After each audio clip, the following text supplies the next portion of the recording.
All right, example 3 has us with two different inequalities that one is a little bit harder to graph than the other. So if you remember back to yesterday, our first step, if we were given an inequality that's not really in slope-intercept form, is we want to change that into slope-intercept form. So I'm going to write out negative 3x plus 2y is greater than or equal to 2, and I just want to transform that if I can. So I'm going to do that by adding 3x on both sides. So I would end up with 2y, oops, that's supposed to be a y, yikes, 2y is greater than or equal to 2 plus 3x. And then of course to get the y all alone, I'm going to divide by 2 on all of the sides. So I end up with y is greater than or equal to 1 plus 3 halves x. That's a little bit better because that's closer to slope-intercept form. So then we would go ahead and we would want to graph that particular inequality.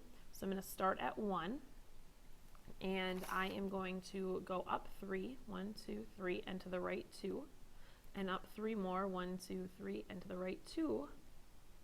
And that kind of tells me the direction that that line is headed. It's a greater than or equal to sign, so that means it can be a solid line. And I did not fix my lines here. I wonder if I can do that, or you guys don't care. That's probably as good as it needs to be for you guys. Just keep in mind that I would want to have an arrow on both sides, and look, I missed again. Oh, yikes. I wonder if I can fix that. Hold on just a second. Let's see if it's possible. A little better. And a lot better. All right, there we go. So there's our line on that particular one. So now we want to go ahead and graph our second inequality. So we want to have, start at 3, so up 1, 2, 3. And then we want to go up 4, 1, 2, 3, 4, and to the right 1. Up 4, 1, 2, 3, pretend 4, into the right 1. We also can go down 4, 1, 2, 3, 4, and to the left 1. Down 1, 2, 3, 4, and to the left 1 more. So you can kind of see the direction that that line should have. That's supposed to be a dotted line, so I think I'm going to just freehand that one this time because it's a less than or equal to sign, and boy, that is just absolutely horrible. All right, so pretending that those are straight lines with arrows on both ends of all of them, I'm noticing, or I'm remembering, that I forgot to do some shading on that first inequality. So I'm going to go back and I notice that it's a greater than sign. So I am going to figure out how to use the highlighter, maybe. Highlighter. So our first inequality was the black solid line. We are going to highlight everything that is above that line.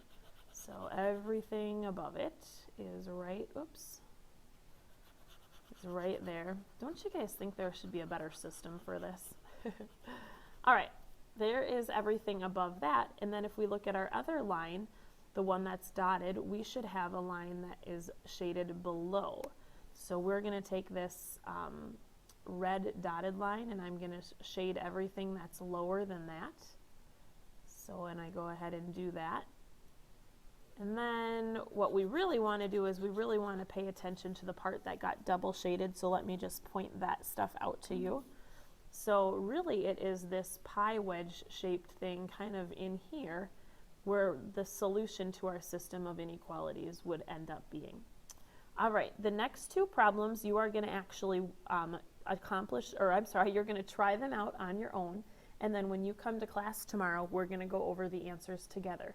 So I'm going to actually go to the next screen, and you can hit pause and you can copy down this particular problem. So there's the first one that you want. And then you want to go and also, if you could please graph that particular problem as well. And then when you come to class tomorrow, we will go over the answers for that one. Thanks and have a great day.